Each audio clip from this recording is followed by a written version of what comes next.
నమస్తే. ఒక మంచి కథతో నేను ఈ వీడియో మొదలు పెడతాను. కథ అనే కన్నా కూడా ఒక మంచి విషయము. 2 పురాణ పాత్రలను ఇక్కడ ప్రస్తావిస్తాను. కైకసి, లీలావతి. కైకసి రావణాసురుడి తల్లి, లీలావతి ప్రహ్లాదుడి తల్లి. ఇద్దరు కూడా రాక్షస జాతి స్త్రీలే. అయితే లీలావతి కడుపుతో ఉండగా, అంటే ప్రహ్లాదుడు గర్భంలో ఉండగా, గర్భవతిగా ఉన్న లీలావతి ఒక ఆశ్రమంలో ఉంటది, ఆశ్రమంలో గడుపుతుంది. నారదుడి సమక్షంలో అని చెప్పొచ్చు. ఇంద్రుడు తీసుకెళ్లి ఆశ్రమంలో పెడతాడు. నారదుడు ఆమెకు నారాయణ మంత్రం చెప్తాడు. తల్లి కడుపులో ఉన్న ప్రహ్లాదుడు నారదుడు చెప్పిన నారాయణ మంత్రాన్ని వింటూ తను కూడా స్తుతిస్తూ పెరుగుతాడు. ఆ స్టోరీ అంతా తెలుసు కదా. మామూలుగా రాక్షస జాతికి విష్ణుమూర్తి శత్రువు. తన శత్రువును, అంటే తన కడుపున పుట్టిన కొడుకు విష్ణుమూర్తిని కొలవడం హిరణ్యకశ్యపుడికి నచ్చదు. ప్రహ్లాదుని ప్రాణమి తీయడానికి సిద్ధపడతాడు. అప్పుడు భక్తుల్ని కాపాడడం కోసము విష్ణుమూర్తి ఒక అవతారంగా నరసింహావతారంలో వచ్చి, స్తంభం నుంచి వచ్చి హిరణ్యకశ్యపుని వధించి ప్రహ్లాదుని కాపాడతాడు. ఇదంతా తెలియని వాళ్ళు లేరు అసలు. భక్త ప్రహ్లాద చరిత్ర తెలియని వాళ్ళు ఉండరు. కైకసి రావణాసురుడి తల్లి. రావణాసురుడు కడుపులో ఉండగా లంకను చూస్తుంది ఆమె. అప్పటికి ఇంకా లంక వీళ్ళ ఆధీనంలో ఉండదన్నమాట. కుబేరుడు నిర్మించుకుంటాడు ఆ స్వర్ణ నగరాన్ని. కుబేరుడు కట్టుకుంటాడు. చాలా కోరికలు కలుగుతాయి కైకసికి. ఈ లంక నాదైతే బాగుండు, ఈ నగరాన్ని మేమే వశం చేసుకుంటే బాగుండు అన్న కోరిక పుడుతుంది ఆమెకు. అలాంటి వాతావరణంలో కైకసి కడుపున రావణుడు పెరుగుతాడు. అంటే లీలావతి కైకసి గర్భ సంస్కారం ఎట్లా జరిగింది, ఏంటి గర్భ సంస్కారం అంటే అది కూడా ఈ వీడియోలో మీకు చెప్తాను. అంటే కోరికతో దోచుకోవాలని, ఎదుటి వాళ్ళది దోచుకోవాలి, వశం చేసుకోవాలని కోరికతో కనింది కైకసి రావణుణ్ణి. అట్లాగే తయారయ్యాడు. వాడు రాక్షసుడు అయ్యాడు. సీతమ్మని చెరబట్టాడు, ప్రాణం మీద తెచ్చుకున్నాడు. అంత జ్ఞానం ఉండి ఏం లాభం? రావణ బ్రహ్మ అనేవాడు. అంత జ్ఞాన సంపన్నుడు సీతమ్మని చెరబట్టి ఎట్లా నాశనం అయ్యాడో చూసాము. కారణము ఆ తల్లి గర్భ సంస్కారం అట్లా ఉందన్నమాట. తల్లి గర్భంలో ఉండగా ఆ ప్రభావం అన్నమాట. లీలావతి కొడుకు ఎట్లా తయారయ్యాడు? రాక్షసుడి హిరణ్యకశ్యపుడు రాక్షసుడు ఇంట్లో పుట్టాడు ప్రహ్లాదుడు. కానీ మంచి సంస్కారంతో పెరిగాడు, నారాయణుడి భక్తుడయ్యాడు. అంటే లీలావతి ఉన్న వాతావరణం అది, లీలావతి మనస్థితి అది. ప్రహ్లాదుడు గర్భంలో ఉన్నప్పుడు, రావణుడు గర్భంలో ఉన్నప్పుడు కైక మనస్థితి ఇదనమాట.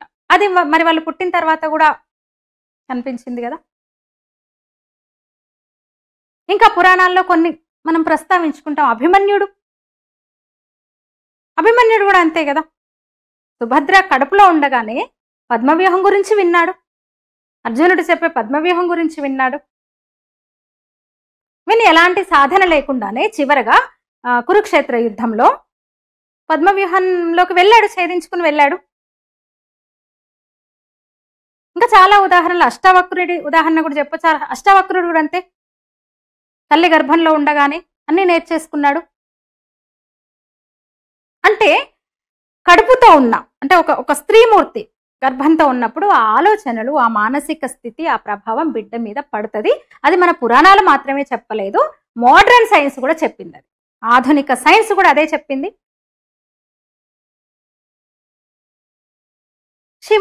జిజియాబాయి కూడా. శివాజీ కడుపులో ఉండగా జిజియామాత వీరుల చరిత్రలు చెప్పింది. రామాయణ మహాభారతాలు భాగవతాలు చెప్పింది.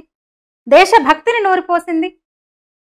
మంచి పాలకుడు ఎట్లా ఉండాలి, ప్రజల్ని ఎంత మంచిగా పాలించాలి, ధర్మం కోసం బతకాలి, ఇవన్నీ చెప్పింది ఆమె జిజియాబాయి. అందుకే శివాజీ ఒక హిందూ హృదయ సామ్రాట్గా వెలిగిపోయాడు. వివేకానందుడు చిన్నప్పటి నుంచి కూడా ఒక ఆధ్యాత్మిక వాతావరణంలో, భువనేశ్వరీదేవి ఆమె కడుపులో ఉండగానే ఒక నిండైన ఆధ్యాత్మికతతో వివేకానందుడు పుట్టాడు. పుట్టగానే పుట్టినప్పటి నుంచి చిన్నప్పుడు అనేవాడు అంటే దేవుణ్ణి దర్శించాలని ఉందని. మరి అందుకే కదా అంత చిన్న వయసులో కాషాయం ధరించి ప్రపంచమంతా తిరుగుతూ ఈ నేల గొప్పతనాన్ని, ఈ సంస్కృతి గొప్పతనాన్ని, హిందూ ధర్మం గురించి ప్రపంచమంతా చెప్పేసి వచ్చాడు ఆయన తన ప్రసంగాలతో.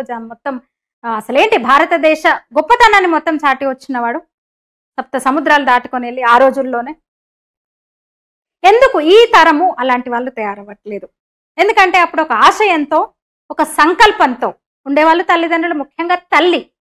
ఇప్పుడు ఏదో ఒకటి ఏంటి, ఒక భోగము, ఏదో పెళ్లి చేసుకోవాలి, పిల్లల్ని కనాలి గనక నెక్స్ట్ ఈ వంశం ఇంకా కొనసాగాలి, ఇంతే ఇంకా పెళ్లి చేసుకోవాలి, పిల్లల్ని పుట్టాలి, వాళ్ళు పెద్దవాలి, వాళ్ళకేదో చేయాలి.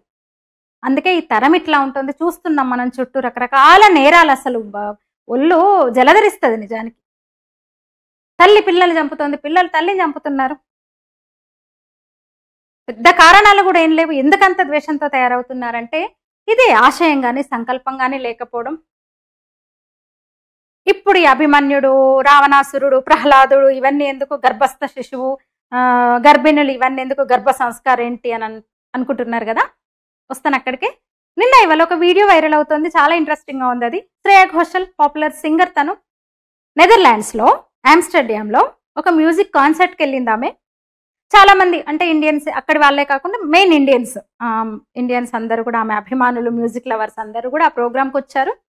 అందులో ఒక గర్భిణి కూడా ఉంది, 9 నెలల గర్భిణి. ప్రోగ్రామ్ అయిపోయాగానే శ్రేయా ఘోషల్ దగ్గరికి వెళ్ళి, నేను మీ ఫ్యాన్ని, రోజు మీ పాటలు పాడతాను, కడుపులో ఉన్న నా బిడ్డకు కూడా వినిపిస్తానని చెప్పడంతో శ్రేయా ఘోషల్ ఆమె పుట్ట దగ్గరికి వచ్చి పాట పాడిందనమాట. శ్రేయా ఘోషల్ పాడిన ఆ పాటకి కడుపులో ఉన్న పిండం స్పందించింది. 9 నెలల ఆ బిడ్డ 9వ నెలలోకి వచ్చింది, ఆ బిడ్డ స్పందించింది అనమాట. అది శ్రేయా ఘోషల్ చెప్తూ ఉన్న వీడియో అనమాట. అమ్మాయి ఆ పొట్ట దగ్గర తలబెట్టి పాట పాడడము, ఆ కడుపులో ఆ కదలికలు బయటికి కనిపించడం, ఇవన్నీ ఆ వీడియో వైరల్ అవుతుంది అనమాట. మరి నిజంగానే కడుపులో ఉన్న పిండం ఇంకా భూమి మీద పడకుండానే కడుపులో ఉన్న పిండం, గర్భస్థ శిశువు మన మాటలు వింటుందా? వింటుంది ఖచ్చితంగా. పురాణాలు మాత్రమే కాదు, సుభద్ర, అభిమన్యుడు లేదా అష్టవక్రుడు, ఈ ప్రహ్లాదుడు, లీలావతి ఇవి మాత్రమే కాదు, పురాణాల్లో చెప్పింది మాత్రమే కాదు, ఆధునిక సైన్స్ కూడా, మోడర్న్ సైన్స్ కూడా అదే చెప్పింది. అప్పుడు వేదవ్యాసుడు కూడా చెప్పాడు, వీళ్ళు మాత్రమే కాదు. మీకు మహాభారతంలో చూస్తే ధృతరాష్ట్రుడు, విదురుడు, పాండురాజు, వ్యాసుడు చెప్పాడు కదా. వ్యాసుని చూడగానే ఆ సన్యాసి రూపాన్ని చూసి కళ్ళు మూసుకుంటది అంబిక. ధృతరాష్ట్రుడు పుడతాడు, వణికిపోద్ది అంబాలిక. వణుకు రోగం అంటే పాండు రోగంతో ఉన్న పాండురాజు పుడతాడు. కానీ ఒక దాసి నిర్భయంగా వ్యాసుడి దగ్గరికి పోతుంది, ఎలాంటి సంకోచం, భయం లేకుండా. విదురుడు పుడతాడు, ఎలాంటి వైకల్యాలు లేని విదురుడు పుడతాడు. అంటే ఆ సంకల్పం అంతే, తల్లి సంకల్పం, తల్లి ఆశయం, తల్లి మనోస్థితి, తల్లి ఆలోచన, ఇవన్నీ కూడా బిడ్డ మీద ప్రభావం చూపుతాయి కడుపులో పడ్డప్పటి నుంచే, పిండం మొదలైన నుంచే. కానీ ఇప్పుడు తల్లి నిజంగా అంత బాధ్యతగా ఉంటుందా? గర్భిణిగా ఉన్నప్పుడు సరే, పుట్టిన తర్వాత బిడ్డను చూసుకుంటూ 9 నెలలు ఉండి బయటకు వచ్చిన బిడ్డను చూసుకుంటున్నారు. కానీ నిజంగా గర్భ సంస్కారాన్ని మనకుంది, గర్భ సంస్కారం ఒకటి ఉంది, దాన్ని నిజంగా తల్లి ఫాలో అవుతుందంటే లేదు. అందుకే ఈ వైపరీత్యాలు, ఈ నేరాలు ఇవన్నీ కూడా, తల్లి బిడ్డను చంపుతుంది, బిడ్డ తల్లిని చంపుతుంది. అట్లా శ్రేయా ఘోషల్ వైరల్ అవుతున్న ఆ వీడియో చూసి నాకు కూడా వీడియో చేయాలనిపించింది. దాని మీద ఇంకా చాలా విషయాలు మాట్లాడాలనిపించింది అనమాట, ముఖ్యంగా గర్భ సంస్కార్ గురించి. మోడర్న్ సైన్స్ కూడా అదే చెప్తుంది. గర్భస్థ పిండం, గర్భస్థ శిశువు శబ్దాలకు స్పందిస్తుంది. మోడర్న్ సైన్స్ చాలా అధ్యయనాలతో చెప్పింది. గర్భంలోని పిండం శబ్దాలను వినగలదు, ప్రతిస్పందించగలదు. ముఖ్యంగా అంటే జైగోట్ ఏర్పడిన తర్వాత పిండం ఎదిగే క్రమంలో 18వ వారం నుంచి పిండం లోపలి చెవి, కోక్లియా అంటారు, శ్రవణ నాడీ వ్యవస్థ ఇంక ఏర్పడడం మొదలవుతుంది. అట్లా ఆ టైంలో 18వ వారం నుంచి పిండము తల్లి గుండె చప్పుడుని వింటదంట. లబ్ డబ్ లబ్ అని మనం చదువుకున్నాం కదా నిమిషానికి. సరే, మన గుండె చప్పుడు మనకు కూడా వినిపిస్తుంది, కానీ 70-80 సార్లు కొట్టుకుంటుంది కదా ఆరోగ్యంగా ఉన్న వాళ్ళ గుండె. ఆ చప్పుడు గర్భంలో ఉన్న పిండం వింటదంట. అంతేకాదు, మనకు అన్ని శరీర భాగాలు బాగుండాలంటే రక్త ప్రసరణ జరగాలి. చెడు రక్తం మళ్ళీ గుండెల్లోకి, కిడ్నీలోకి వెళ్ళి శుద్ధి అయ్యి మళ్ళీ గుండెకి సిరలు, దమనులు ఇవన్నీ చదివినాం కదా మనం. అట్లా ఆ రక్త ప్రసారం జరిగినప్పుడు ఇటు నుంచి అటు ఇంకా బాడీ అంతా రక్తం అంతా ప్రసరించే టైంలో శబ్దం వస్తుంది కదా, మరి ఆ శబ్దాన్ని కూడా పిండం వింటది. అంతేకాదు, జీర్ణ వ్యవస్థ శబ్దం కూడా, మనకు కొద్దిగా ఆకలి అయితే టైంకు తినకపోతే పేగులు ఓరుతా ఉంటాయి, అంటే అమ్మో పేగులు ఓరుతున్నాయి, ఆకలి అవుతుందని మనకి ఇండికేషన్స్ వస్తుంది. ఆ సౌండ్ కూడా మనకు బయటికి వినిపిస్తుంది, అప్పుడప్పుడు పేగులు ఓరే సౌండ్ కూడా వినిపిస్తుంది మనకు. ఆ శబ్దాలు కూడా అంటే తల్లి లోపల ఈ సిస్టమ్కి సంబంధించిన సౌండ్స్ అన్నీ కూడా 18వ వారం నుంచి పిండానికి వినిపిస్తుందంట. ఇక 22 నుంచి 24వ వారంలో పిండం ఎదుగుతున్న క్రమంలో బయటి శబ్దాలు కూడా వింటదంట. గర్భస్థ పిండముకు బయట శబ్దాలు కూడా వినిపిస్తాయంట. అంటే తల్లి గొంతు, ఏదన్నా మంచి సంగీతం, అది కూడా అంటే లో ఫ్రీక్వెన్సీ, అంటే తక్కువ ఫ్రీక్వెన్సీ సౌండ్స్ ని మాత్రం తన బిడ్డ వింటదంట. ఇక 25 నుంచి 28 వారాల మధ్య తల్లి గొంతును గుర్తిస్తుందంట. పిండం రెస్పాండ్ అవుతుందంట కూడా. అల్ట్రాసౌండ్ ఇవన్నీ చేస్తారు కదా, ఆ టైంలో చేసే దాని ద్వారా వైద్యులు గుర్తించారనమాట ఆ కదలికల ద్వారా. ఇంకా 26వ వారం తర్వాత బయట నుంచి వచ్చే పెద్ద శబ్దాలకు కూడా స్పందిస్తుందంట. ముఖ కదలికలు కూడా తెలుస్తాయంట ఆ టైంలో. 26వ వారంలో గర్భస్థ శిశువు అంటే బయట నుంచి పెద్ద శబ్దాలు వస్తే భయపడ్డట్టు అలాంటి ఎక్స్ప్రెషన్స్ కూడా ఆ మార్పులు కూడా కనిపిస్తాయంట. ముఖ్యంగా తల్లి గొంతు సంగీతం ప్రభావం అయితే బిడ్డ మీద ఎక్కువ ఉంటుందంట. అంటే ఇతర శబ్దాల కన్నా కూడా కన్న తల్లి గొంతును, ఇంకప్పటికి కన్నది కదా, తనను మోస్తున్నా, కడుపులో మోస్తున్నా ఆమె గొంతును, అట్లనే సంగీతాన్ని స్పష్టంగా వింటదంట బిడ్డ. తల్లి శరీరం నుంచి నేరుగా ప్రసారం అవుతుందంట. తల్లి మాట్లాడినప్పుడు, పాడినప్పుడు ఆ పిండం గుండె చప్పుడు తగ్గుతుందంట. అంటే అలర్ట్గా ఉండి వింటదనమాట. అంటే తను శాంతంగా ఉంది. కడుపులో ఉన్న పిండం ఇప్పుడు ఆ మ్యూజిక్నో లేదా తల్లి గొంతునో తల్లి మాటలనో ఎంజాయ్ చేస్తుంది అనేది ఒక సూచన అంట. అదే ఆ తర్వాత కూడా పుట్టిన తర్వాత ఆ శిశువు బయటకు వచ్చిన తర్వాత కూడా ఆ ప్రభావం ఉంటుందట. ఆ నైపుణ్యము, ఆ జ్ఞాపక శక్తి, ఆ ఎమోషన్స్. ఇక 25 వారాల తర్వాత అయితే తల్లి పాటలు పాడుతుంటే, తల్లి ఏదన్నా మంచి పాటనో మాటనో పాడుతుంటే నోటి కదలికలతో స్పందిస్తుందంట గర్భస్థ శిశువు. అంటే తల్లి గొంతును అనుకరించే ప్రయత్నం చేస్తుందంట. అంటే ఇంకా కొద్ది రోజులైతే ఇక భూమి మీదకి పడే టైం అన్నట్టు, అంతే కదా. మనకు కూడా సహజం, మాతృమూర్తులందరికీ తెలుసు, బిడ్డల్ని కట్టిన తల్లులందరికీ తెలుసు.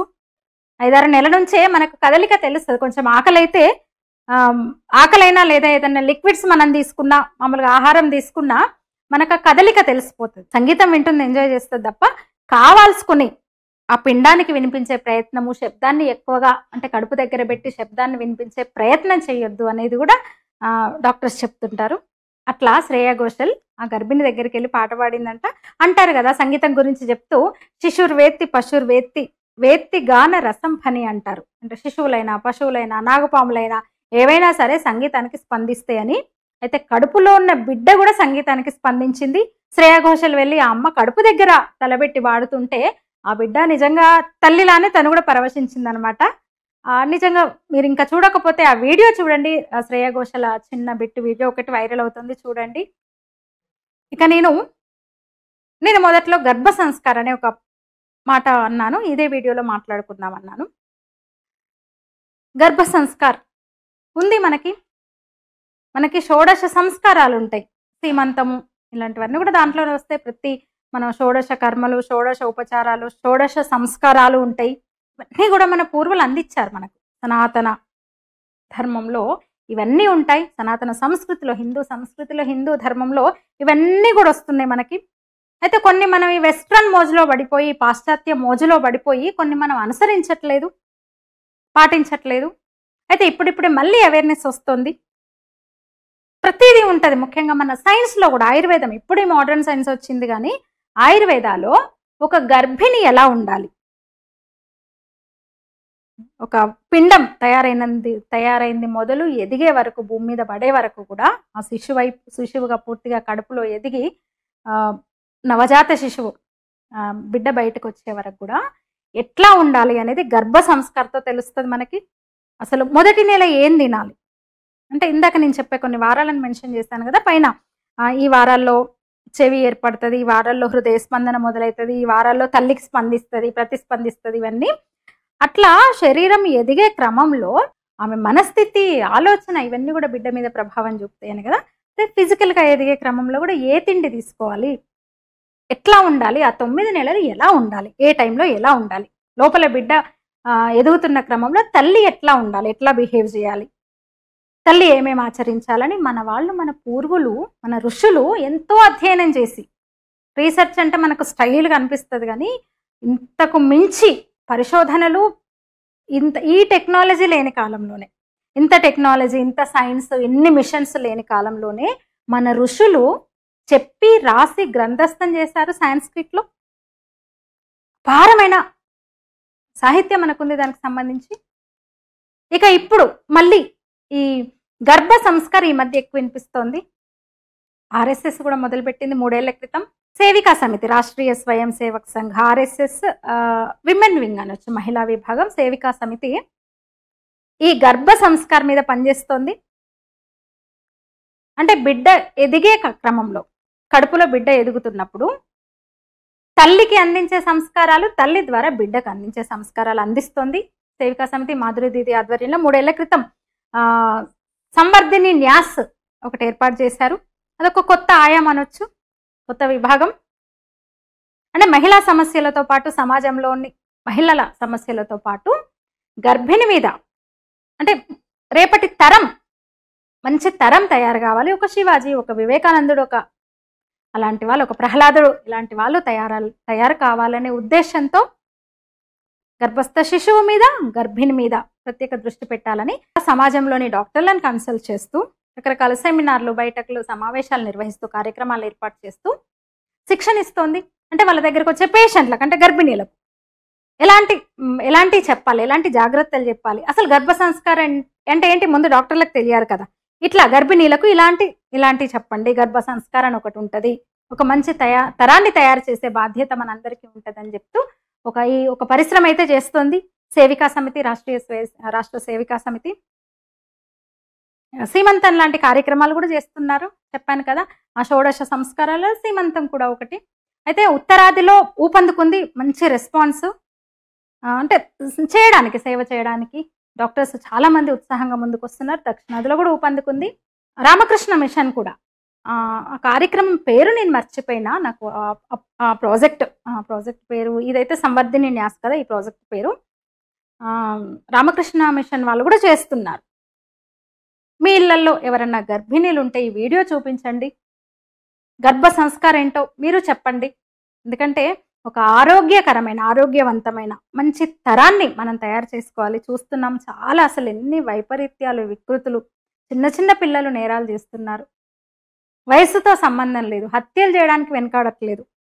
కడుపులో ఉన్నప్పుడు తల్లి నిజంగా ఒక బాధ్యతగా, ఏదో అని కాకుండా పుట్టిన తర్వాత మేము బిల్డింగ్ లోన్ ఇస్తాము, ఈ ఐసిఎస్సి సిలబస్లో చేద్దామా, ఈ స్కూల్లో చేరదామా, ఐఐటీలో చేయాలా, అవన్నీ ఏం చేయాలి, ఇవన్నీ ఐపీఎస్ని చేయాలా, ఐఐటిఎన్ని చేయాలా, డాక్టర్ని చేయాలా, ఇంజనీరింగ్ చేయాలనే ఆలోచనే ఉంటుంది కడుపులో ఉన్నప్పుడు, తప్ప అది కాదు.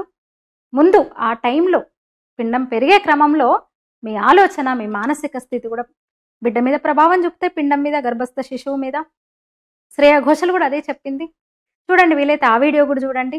గర్భ సంస్కార్ గురించి తెలుసుకోండి, మీరు తెలిసిన వాళ్ళకి చెప్పండి. ఈ వీడియో మీద మీ అభిప్రాయం తెలియజేయండి, లైక్ చేయండి, షేర్ చేయండి, ఛానల్ సబ్స్క్రైబ్ చేయండి. ధన్యవాదాలు.